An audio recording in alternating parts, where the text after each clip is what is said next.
3 जनवरी की वो तारीख जब पूरी दुनिया नए साल की खुशियों में डूबी हुई थी, लेकिन दक्षिण अमेरिका के तटों पर बारूद की गंध फैलनी शुरू हो चुकी थी। एक तरफ दुनिया का सबसे शक्तिशाली राष्ट्र संयुक्त राज्य अमेरिका और दूसरी तरफ तेल के विशाल भंडार वाला देश वेनेजुएला।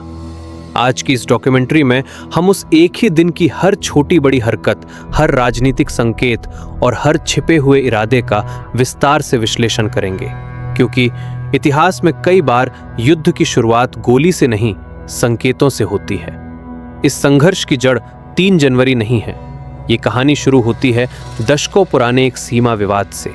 नाम है एसेक्विबो, गयाना का वो इलाका जिसके नीचे तेल का अथाह भंडार छिपा है। जैसे ही तेल मिला, वेनेजुएला के राष्ट्रपति निकोलस मादुरो ने इसे अपना हिस्सा घोषित कर दिया। अमेरिका ने गयाना का समर्थन किया और यहीं से एक राजनीतिक विवाद धीरे धीरे भू राजनीतिक टकराव में बदलने लगा। 3 जनवरी की भोर, समय सुबह के लगभग 4 बजे। कैरेबियन सागर में अचानक हलचल बढ़ जाती है।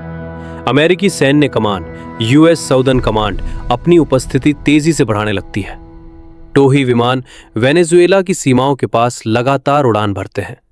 ये कोई सामान्य गतिविधि नहीं थी, ये एक संदेश था और वेनेजुएला उस संदेश को समझ चुका था। सुबह होते होते कराकस की सड़कों पर सायरन गूंजने लगते हैं। राष्ट्रपति मादुरो अपनी वायुसेना को तैनाती का आदेश देते हैं। सुखोई 30 लड़ाकू विमान आसमान में दिखाई देने लगते हैं। सरकार इसे कहती है डिफेंसिव एक्सरसाइज, लेकिन विशेषज्ञ जानते हैं ये एक चेतावनी थी, संप्रभुता को छूने की किसी भी कोशिश का जवाब देने की चेतावनी। दोपहर तक अमेरिकी नौसेना के युद्धपोत गयाना के जल क्षेत्र में दिखाई देने लगते हैं। आधिकारिक बयान आता है ये एक नियमित सैन्य अभ्यास है, लेकिन रणनीतिक विश्लेषक कुछ और ही पढ़ते हैं। ये शक्ति प्रदर्शन था। ये संदेश था अमेरिका अकेला नहीं है। जैसे जैसे दिन ढलता है, एक और मोर्चा खुलता है, सोशल मीडिया। खबरें फैलती हैं, गोलीबारी हो गई, हमला शुरू हो गया। लेकिन तथ्य कुछ और कहते हैं। सच्चाई ये है, उस दिन कोई प्रत्यक्ष युद्ध नहीं हुआ, पर दोनों सेनाएं एक दूसरे की मिसाइल रेंज के भीतर थीं, और यही सबसे खतरनाक स्थिति होती है। इस तनाव की गूंज सीमाओं से बाहर निकल जाती है। अंतर्राष्ट्रीय तेल बाजार हिलने लगता है। कच्चे तेल की कीमतें तेजी से ऊपर जाती हैं। दुनिया डर जाती है। अगर ये संघर्ष बढ़ा तो ऊर्जा आपूर्ति खतरे में पड़ सकती है। युद्ध सिर्फ सीमाओं पर नहीं, जेब पर भी असर डालता है। अब ये संघर्ष 2 देशों का नहीं रहता। रूस खुलकर वेनेजुएला के साथ खड़ा होता है। चीन राजनयिक समर्थन देता है।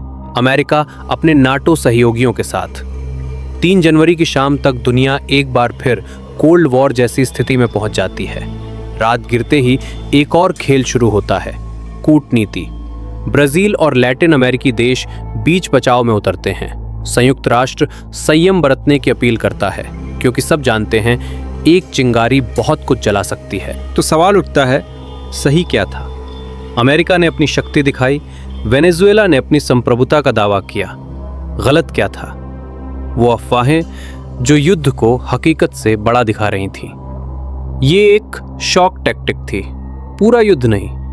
3 जनवरी ने एक बात साफ कर दी, लैटिन अमेरिका आने वाले समय में एक बड़ा संघर्ष क्षेत्र बन सकता है।